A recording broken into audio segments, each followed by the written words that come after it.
sorciers peuvent manger. Pose bien la question. Dis-lui, quand tu me regardes, je ressemble à quelqu'un que les sorciers peuvent manger. Je vous ai déjà rendu ce témoignage où quelqu'un est venu me voir dans le groupe d'intercession. Ah, papa, on a eu un rêve. Dans le rêve, là, tu t'es mort. Je dis, qui m'a tué? Si c'est Dieu, il va courir pour aller demander pardon. Amen. Parce que lui, il est fort. La Bible dit, ne craignez pas ceux qui ne veulent pas tuer l'âme. Amen. Mais ils peuvent tuer le corps, tout ça. On dit, ceux-là, c'est des présentaires. Amen. Mais celui qui peut tuer ton âme va le voir. Mais qui m'a tué? Et c'est les sorciers. C'est pas les amis. C'est les intentions, ils ont, c'est les projets, ils ont écrit sur papier, ça n'a jamais se réalisé. Amen. Et comme ils ont écrit, ils ont présenté ça aux gens qui veulent regarder. Voilà pourquoi, comme toi tu regardais, tu as vu. Alléluia. Alléluia. Mais si c'est Dieu qui dit tu vas mourir, ah mon frère, il faut aller demander pardon en même temps. Amen. Alléluia, parce que lui va te tuer réellement. Et personne ne peut te délivrer de sa main. Alléluia. J'ai dit à la personne de repart de ton rêve. Et va dire à la personne qui t'a dit que je vais mourir, que moi je ne pourrai pas. C'est sa personne, c'est lui qu'on a délivré. Et pour le plaquer, le diable a mis mon visage. Je ne fais pas mourir. Dieu prie même pas même. Pour lui faire plaisir. Dieu ne gêne pas. Je ne veux même pas me repentir. Amen. Pour lui faire croire que ça m'a effrayé. Ah non, papa, bon, c'est pour te dire quand même, il faut prier. Je ne prie pas. Amen. Si nous tous dans la salle, on commence à dire au mur, on va te manger demain. Est-ce que le mur va prier? Tu peux manger le mur. Tu peux manger. Amen. Amen. Voilà, est-ce que tu peux manger le mur? Vous comprenez ce que je suis en train de dire? Il y a des soucis qui ne doivent pas être vos soucis. Ils deviennent vos soucis quand vous ne réalisez pas qui vous êtes. Amen. Amen. Dis à ton voisin, la lumière est préférable au ténèbres. La sorcellerie ne te touchera pas cette année. Dis Amen. Dis Amen. Comme ça, Dieu sorcier quitte ma vie. Quitte là. Vous voyez souvent comment on chasse les démons ici. Sors. C'est quelqu'un qui n'a pas sa place. On ne va pas venir me parler avec des j'ai l'honneur de te mettre dehors. J'ai pas le sort. Amen. Il n'a pas l'honneur de te mettre dehors ici. Alléluia. Alléluia. Ce ne sont pas des soucis. En 2012, je souhaite que tu fonctionnes comme quelqu'un qui est différent de ceux qui n'appartiennent pas à Dieu. Même dans tes inquiétudes. Quand on te voit, tu es inquiet. Quand on te demande ton inquiétude doit montrer que tu as l'inquiétude des enfants de Dieu. Pas l'inquiétude d'un païen. Amen.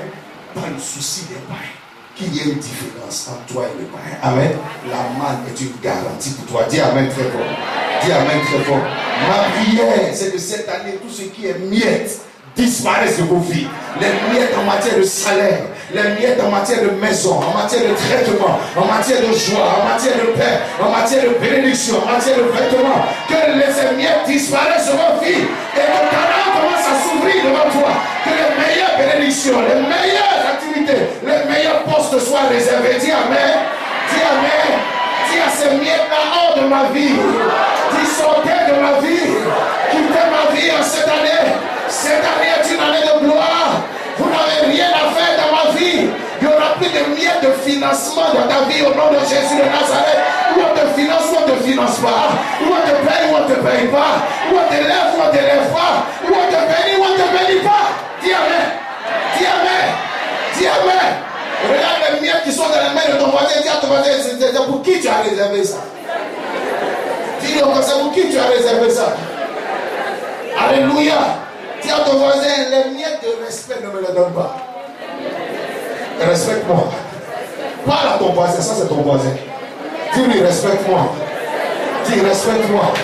Je parlais d'un dimanche passé. Alléluia, dis, respecte-moi. Dis, bénis-moi. Dis, si tu veux me respecter, respecte-moi vraiment.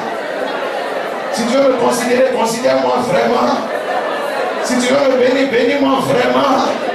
Mais les miettes là, je n'en veux. Dis Amen. Alléluia. Alléluia. Que Dieu te bénisse. Amen. Dimanche passé, je rendais un témoignage. Fatima, bonjour. Bonne arrivée. Tu peux te lever. J'ai parlé de toi dimanche. Je vous ai dit que sa bénédiction la précède. Amen. Et Dieu a béni cette femme. le secrétaire. Il y aura deux personnes venues ici. Amen. Amen. Tu as ton voisin, ton bébé a vu. Toi, ta voisine, ton bébé a vu. Alléluia. Alléluia. Donc, Dieu te bénisse, ça c'est toi. S'il vous plaît, si tu ne veux pas que les miettes te reviennent, Dieu dit quoi? Si vous êtes doué comment? Si vous avez de la bonne volonté, vous êtes bien disposé. Qu'est-ce que ça veut dire bien disposé? Quand vous venez vers moi, si vous avez de bonnes dispositions, donc si vous venez avec une vraie adoration, si vous venez avec une vraie louange, quand quelqu'un n'est pas disposé à t'apprécier, il ne prépare pas ses mots. Parce que ce n'était pas sa disposition réelle. Quand il vient demander ce qui passe dans sa tête, il te raconte. N'est-ce pas? Il ne prépare pas ce qu'il t'apporte. Il ne prépare pas son temps de louange, il ne prépare pas. Quand tu as un événement, peut-être un mariage, peut-être une fête, je ne sais pas laquelle, et tu vois les gens venir, tu regardes leur façon de s'habiller. Quelquefois, leurs vêtements seulement, on sait où ils s'en vont. N'est-ce pas? Et tu vois une personne qui arrive là, qui est habillée comme dans la rue, la personne n'a pas à respecter ton événement. Amen. La personne n'a pas donné de valeur à ton affaire. Alors que la personne s'est habillée n'importe comment. Pourquoi tu as dit, mon frère, je vais où? Et puis elle m'habille. Amen. Quelqu'un comprend ce que je veux dire? Mais la façon dont quand on a sélectionné ces vêtements, c'est qu'on respecte l'événement. N'est-ce pas? Alléluia. Donc ta façon de venir, si tu n'es pas préparé à venir dans la présence de Dieu, c'est que tu n'as pas respecté Dieu. Quelqu'un me comprend? Il dit, c'est ceux-là qui sont doués aussi, quand je les vois, et qui ont de la bonne volonté, de la bonne disposition, c'est à ceux-là aussi que je donnerai les meilleures productions du pays. Amen. Amen. Tu ne peux pas être une personne qui te comporte comme tu veux envers Dieu et tu veux que les meilleures productions te viennent. Donc ne donne pas des miettes de louange, des miettes d'adoration, des miettes d'offrande, des miettes de reconnaissance, des miettes de prière, des miettes de zèle à Dieu et tu veux qu'en retour Dieu te donne le meilleur. Les miettes c'est pour le désert. Au désert, les gens ne faisaient pas d'adoration. Au désert, c'était des miettes qu'on fabriquait là. Amen. Des miettes de respect, des miettes d'obéissance. Ils obéissent une fois, ils désobéissent 45 fois. Amen. Donc c'est des miettes de choses et Dieu les entretenait comme ça. Mais à Canaan, les miettes n'existent plus. Alléluia. Alléluia. Dis à pour cette année, il n'y a pas de miettes de louange ici. Il n'y a pas de miettes d'adoration ici. Il n'y a pas de miettes de service ici. Où tu sers, où tu ne sers pas. Où tu adores, où tu n'adores pas. La Bible dit l'adoration que le Père recherche. Ce n'était pas l'adoration de la montagne. C'est où on a adoré sur la montagne? C'était au désert. Et ce n'est pas l'adoration de la montagne, mais c'est une adoration en esprit et en vérité. Voilà ce qu'il recherche. Amen. Tu veux obtenir ce que tu recherches. Permets à Dieu d'obtenir ce qu'il recherche de toi. Alléluia. Si tu ne lui donnes pas de miettes, il ne permettra pas la création de lui donner des miettes. Dis Amen. Dis Amen. Donc cette année que les miettes s'éloignent de toi, dis Amen très fort. Alléluia. Ma prière c'est que Dieu te bénisse. Dis Amen. Dis Amen. Dis Amen. Dis avec moi là, toute la création et dis à Dieu, je ne suis pas un Moïse de 2012. Je suis un Josué. Les Moïse, c'est ceux qui ont brûlé la main comme exaucement. C'est ceux qui ne sont pas entrés dans l'accomplissement que Dieu a entretenu. Mais ils ne sont pas entrés dans l'accomplissement. Les Moïse, c'est ceux qui ont vu Canaan, mais qui ne sont pas entrés à Canaan. Qui ont parlé de Canaan, mais qui ne sont pas entrés à Canaan. Les Moïse, c'est ceux qui enfantent, et leurs enfants rentrent, ils ne rentrent pas. Josué, c'est ceux qui parlent de Canaan et qui rentrent à Canaan. C'est ceux à qui Dieu peut dire, tout lieu te fout la plante de ton pied, je te le donne. Quelqu'un comprend? C'est ceux à qui Dieu peut dire, le lait et le miel vous reviendront. Alléluia. Ma prière, c'est que tu sois un Josué de 2012. Dis-le avec autorité, Seigneur. Je ne suis pas un Moïse de 2012. Je ne suis pas un homme maudit de 2012. Je suis un Josué de 2012. Que les prophéties de Josué commencent à descendre dans ma vie. Dans le nom de Jésus de Nazareth. Seigneur, je ne suis pas concerné par la manne de 2012. Mais je suis concerné par le lait et le miel de 2012. Je ne suis pas concerné par la malédiction de 2012. Mais je suis concerné par les bénédictions de 2012. Quand Dieu parlait à Moïse, il lui a parlé de beaucoup de malédictions. Et Moïse est venu répéter. Mais quand il parlait à Josué, il n'a parlé d'aucune malédiction. Il dit au contraire, fortifie-toi. Ne t'ai-je pas dit, même quand il répète cette bénédiction, ne t'ai-je pas dit, fortifie-toi. C'est alors que tu auras du succès, c'est alors que tu réussiras. Amen. Amen. Ma prière, c'est qu'aucun des problèmes de 2012 ne tombe sur toi. Amen. Au nom de Jésus de Nazareth, que Dieu te préserve et qu'il te garde. Dis Amen. Dis Amen. Amen. Ton contact, comment cela peut se passer? Par ton contact avec Dieu. Par ta communion avec Dieu. Dans le livre de Jean, le chapitre 1, on voit ceux à qui Dieu fait des différences entre les Moïse et les Jésus-Christ. Il dit, Moïse est venu par exemple avec la loi. Jésus-Christ est venu avec la grâce. Quand il parle, il dit, nul n'a vu le Père. Donc Moïse n'a pas vu. Par contre, Jésus-Christ l'a vu et l'a fait connaître.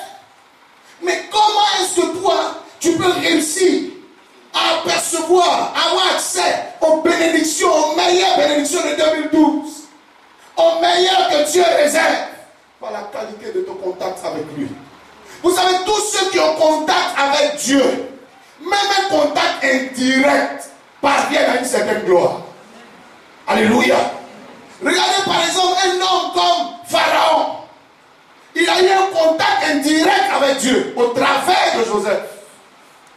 Mais Pharaon a été, on peut dire, la tête du pays le plus puissant de son époque. Au moment où les autres souffraient la sécheresse, c'est chez lui qu'on venait trouver à manger. Parce qu'il a eu un contact avec Dieu au travers de Joseph. Amen. Donc ton contact avec Dieu favorisera la gloire dans ta vie. Joseph a eu un contact véritable. La Bible dit qu'il est devenu gouverneur. Et il appelle son père un jour, il dit, viens voir la gloire que Dieu m'a donnée. Donc le contact que Joseph a eu avec Dieu a eu ses répercussions dans sa vie. Partout où Joseph rentrait, ce contact se démontrait. Potiphar n'était pas au courant que Joseph avait eu des rêves. Il n'était pas au courant que Joseph était l'enfant de Rachel. Il n'était pas au courant que Joseph était l'enfant préféré de Jacob. Il ne savait pas que Joseph avait eu une bénédiction avec le manteau de son père. Tout ça, il n'est pas informé. Mais quand même, c'est Joseph qui l'a mis à la tête. Il n'est même pas au courant que Joseph, Dieu marche avec lui. Tout ça, il n'est pas au courant. Il ne sait pas que le monsieur est le descendant d'Abraham. Mais quand il rentre dans la maison de Potiphar, Potiphar le conduit directement vers la tête. Quelqu'un comprend ce que je veux? À cause du contact qu'il a avec Dieu. Aussi longtemps que vous avez un bon contact avec Dieu, la gloire viendra. Alléluia. Alléluia. Comment est-ce que cette année 2012 deviendra pour toi une année des meilleures choses? Par la qualité de ton contact avec Dieu. Amen. Si tu as un bon contact avec Dieu, la place que Dieu réserve pour ceux qui lui appartiennent sera ta place. Mais n'est pas un mauvais contact. Les frères de Joseph, par exemple, c'est vrai, ils n'ont pas été corrects, mais le seul fait d'être lié à Joseph, c'est des gens de contact. D'être lié à Joseph les a emmenés en pleine sécheresse à se retrouver à Gozen. Gozen qui était une des bonnes terres, une des bonnes places de l'Égypte. Ça, c'était leur contact. Donc même s'ils n'étaient pas bons, ils avaient au moins le lien de sang qui marchait pour eux. Quelqu'un me comprend? C'était un genre de contact qu'ils avaient. Amen. Tout ça pour dire que ton contact déterminera ta place. Déterminera ton sort. Ne laisse pas Dieu en dehors de ta personne. La vie de l'Éternel fut avec Joseph et la prospérité l'accompagna. En cette année, améliore la qualité de ta relation avec Dieu. Améliore la qualité de ta communion avec Dieu. Aie un certain contact avec lui. Joseph avait un certain contact avec Dieu. Dieu partagea son rêve avec Joseph. Alléluia. Et la Bible dit Joseph est devenu gouverneur dans son époque et dans sa génération. En cette année, je prie que les places d'autorité te soient réservées. Dis Amen. Dis Amen.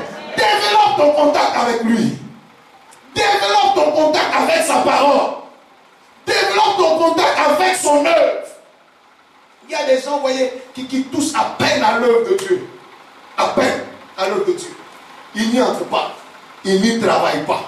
Ils visitent l'œuvre de Dieu. Et c'est tout. Voyez, comment la Bible dit malheur à celui qui fait l'œuvre de Dieu avec négligence. Donc dès l'instant où tu es rentré dans l'œuvre de Dieu et que tu as négligé l'œuvre de Dieu d'une certaine manière, tu pars avec une malédiction. Le malheur t'accompagne dans tes affaires à toi. Le malheur t'accompagne dans ta famille à toi. Le malheur t'accompagne dans tes relations à toi. Simplement parce que tu as négligé l'œuvre de Dieu. Adam était au jardin d'Éden. Il s'est mal comporté dans l'œuvre de Dieu. Qu'est-ce que Dieu lui a dit? Va cultiver la terre, va dans tes affaires propres. Mais il dit, qu'est-ce qui t'accompagne? La mort t'accompagne. Il dit, la souffrance t'accompagne.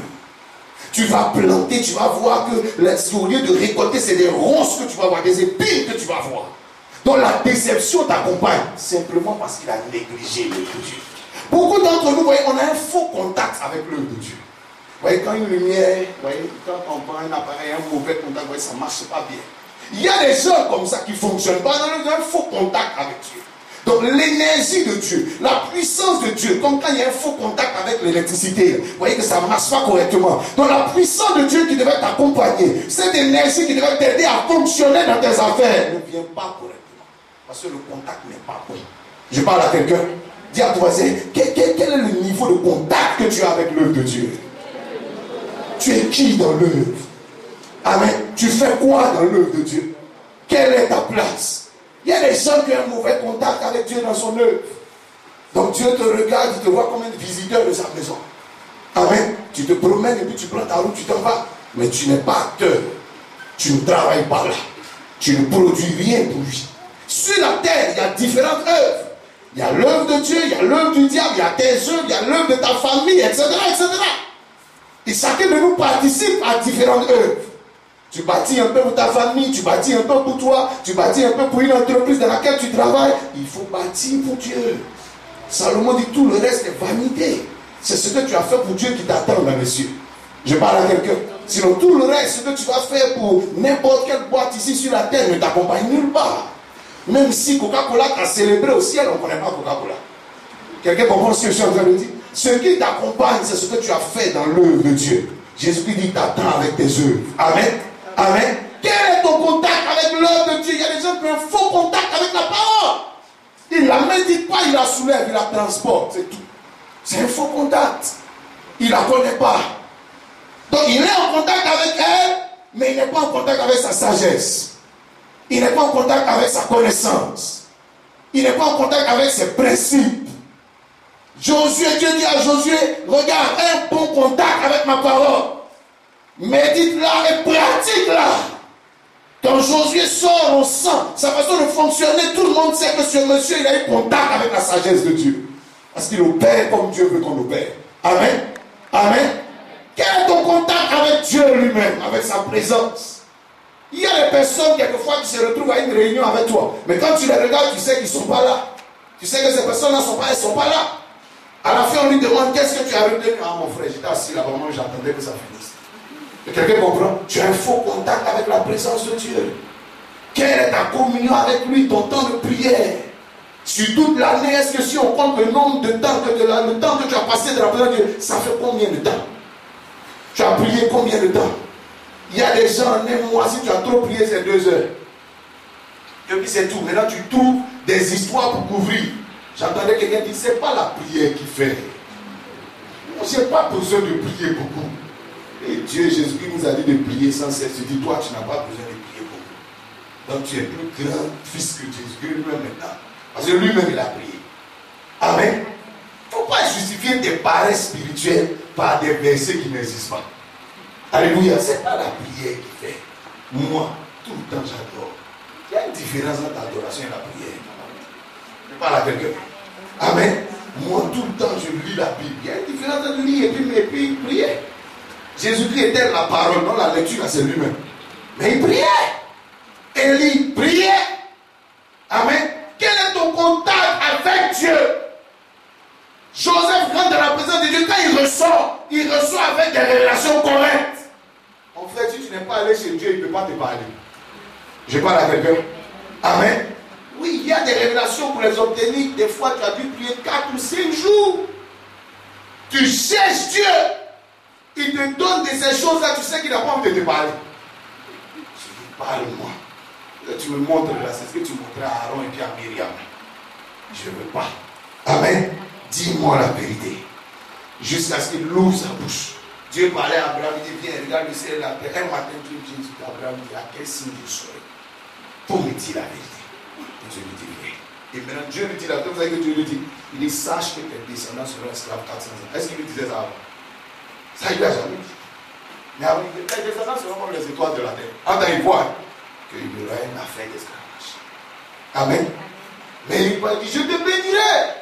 Ton nom sera grand. Mais Abraham lui dit, dis-moi la vérité. À quel signe? Je vais savoir. Tu me dis la vérité. Il dit, Abraham, je te dis la vérité. Tes descendants seront esclaves 400 ans. Donc si tu peux faire quelque chose, commence à faire dès maintenant. Amen. Je parle à quelqu'un. Beaucoup d'entre nous, vous voyez, quand on marche pas, quelquefois on est surpris. Parce qu'en fait, Dieu ne nous a pas tout dit avant qu'on te démarre. Un côté, il n'est pas dit que tu allais t'éprouver, ça, il n'a pas parlé de ça. Tu es venu au Seigneur, il dit, tu seras béni, tu auras la vie éternelle, tu seras ceci, tu seras cela. Quand Jésus-Christ, Pierre lui a demandé la vérité.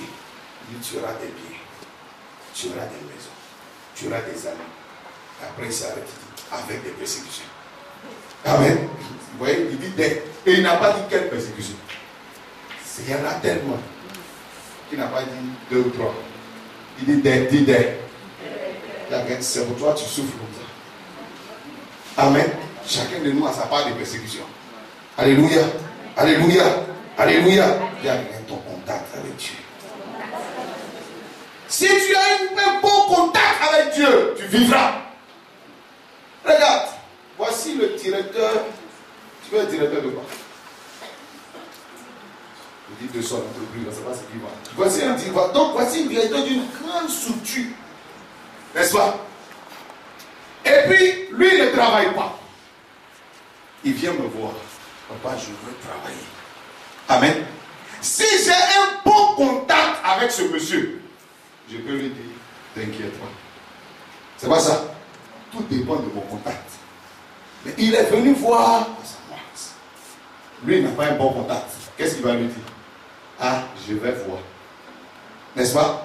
C'est ton contact qui définit l'assurance de ta parole. Si tu as un bon contact, tu peux dire avec certitude. Amen. Mais quand tu as un mauvais contact, tu vas essayer. Alléluia. Quand tu as un bon contact avec Dieu, tu es sûr d'être exaucé. Mais quand tu as un mauvais contact avec Dieu, tu t'en vas essayer. Si ça a marché, c'est ça. Si ça n'a pas marché aussi, c'est ça. Quelqu'un comprend ce que je suis en train de dire? Amen. Dis à ton voisin la qualité de ton contact. Je parle à quelqu'un.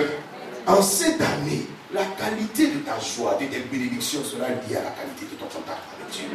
Amen. Et un bon contact avec Dieu. Notre Dieu est fidèle. Alléluia. Il se manifestera dans ce contact-là. Tout bon contact avec Dieu propulse dans la gloire. Toute personne qui se frotte à Dieu ressort de là avec une marque de gloire. Il n'y a pas quelqu'un dans la parole de Dieu qui s'est frotté à Dieu qui n'a pas eu la gloire. Il n'y en a pas eu. Même Judas est devenu célèbre. Il est tellement célèbre qu'on ne donne pas son nom à quelqu'un. Est-ce qu'il y a si un disciple que tous les hommes connaissent, c'est Judas? Il n'y a pas, on n'a pas écrit sur Pierre comme on a écrit sur Judas dans l'histoire. Il y a des livres entiers sur Judas. Peut-être vous ne savez pas. Il y a même un évangile qu'on appelle l'évangile de Judas. Où des gens essayent de réhabiliter Judas, montrer que c'est un des disciples qui connaissaient les secrets de Jésus-Christ. Amen. Bon, nous on dit, on a déjà lu ça. Alléluia. Mais on n'a jamais écrit sur Philippe. On n'a jamais écrit sur Barthélemy. Même Judas, le fait de se frotter à Jésus-Christ, l'a élevé. Vous savez que le meurtrier d'un grand devient célèbre. Même si ce qu'il a fait n'est pas bon, il devient célèbre dans l'histoire. Ça veut pas, c'est pas une grande célébrité, puis on le maudit. Amen. Mais il devient célèbre. Tout frottement que tu as avec Dieu, il lèvera. Dis Amen. Dis Amen. Un bon contact avec lui et tu verras la gloire de Dieu. Développe ton contact avec sa maison en cette année. Rentre dans l'œuvre de Dieu. Fais l'œuvre de Dieu. Amen. Rentre dans l'œuvre de Dieu. Ne reste pas à côté. Dieu est en train de travailler. Jésus dit, mon Père travaille. Moi aussi je travaille. Amen. Ne te mets pas à côté. Sinon les résultats de cette œuvre, tu ne les auras pas. Alléluia. Les gens sont très faibles à faire, tu n'entres pas dedans. Et ça va finir, tu penses que tu vas avoir la joie aussi. Jamais. Amen. La Bible dit, malheur à celui qui éloigne son épée du carnage. Elle dit, au moment où on est en train de se battre, tu te retires. Tu ne mets pas ta force avec nous. Tu ne viens pas avec nous. Et maintenant, quand on a la victoire, tu veux partager le butin avec nous. Non. Tu vas nous voir manger, mais tu n'auras rien. Amen. Amen. N'éloigne pas ton épée de l'œuvre de Dieu. Alléluia. Alléluia. Et tu verras la gloire de Dieu. Dieu sait faire les différences entre les gens. Regarde. En fonction de ta masse avec Dieu, tu deviens ce que j'appelle un enfant, une personne acceptée ou une personne aimée. Il y a des gens que vous acceptez dans votre vie. Il y a des gens que vous aimez. Amen. De la même manière, quelqu'un peut être accepté par Dieu. Ça ne veut pas dire qu'il est aimé par Dieu. Et quelqu'un peut être aimé par Dieu. Tout à l'heure, vous avez vu quand on parlait des différences, on dit quoi? Il y a des gens qui peuvent recevoir Jésus-Christ, mais qui ne croient pas en lui. Et il y a des gens qui croient en lui. Zachée était sur un sycomore. Et Jésus-Christ lui dit, descends. Je mange chez toi aujourd'hui. Il a ouvert ses portes, il a reçu Jésus-Christ. Ça, c'est la réception. Amen. Jésus-Christ était assis dans sa maison. Et Jésus-Christ le regarde. Zachée alors sort une autre phrase de sa bouche maintenant. Il dit, je vais aller rendre tout ce que j'ai volé. Et je vais aller distribuer le reste de mes biens aux pauvres. Et c'est moi qui les ai appauvris dans cette ville. Jésus-Christ dit alors, le salut maintenant est rentré chez toi. Amen. Donc vous voyez que la réception ne suffisait pas pour lui donner le salut. C'est la foi qui l'a poussé à la repentance qui a provoqué le salut dans sa vie. Il y a des gens qui ont accepté Jésus comme Seigneur, c'est pour ça qu'ils sont ici, ils ne sont pas chez le féticheur. Pour eux, c'est Jésus qui est Seigneur. Amen. Ah non, c'est Jésus qui est Seigneur. Il dit, même si moi, il ne pratique pas, il sait que c'est lui le Seigneur. Tu l'as accepté. Dieu a voulu qu'on le reconnaisse comme Seigneur, tu l'as reconnu comme Seigneur. Amen. Mais est-ce que tu crois en son nom? Ça, c'est autre chose. Alléluia. Alléluia. C'est autre chose, carrément. Celui qui l'a accepté sera accepté. Celui qui l'a sera accepté. Voilà pourquoi tu viens à l'église, on t'accepte. Tu es accepté par Dieu, mais tu n'es pas aimé par Dieu. Jacob avait accepté tous ses enfants, mais il aimait un qu'on appelle Joseph. Parce que ceux-là ne faisaient pas sa volonté, mais il les a acceptés, il ne les a pas tués. Il ne les a pas chassés. Il y a une différence entre celui qui est accepté et celui qui est aimé.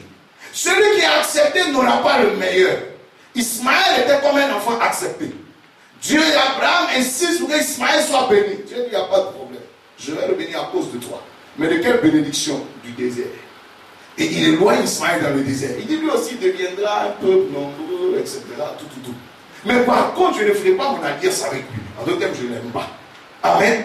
Donc, comme toi, c'est ton enfant, et que j'ai dit que j'allais te bénir, j'allais bénir ta postérité, et que celui est sorti aussi de toi, j'accepte.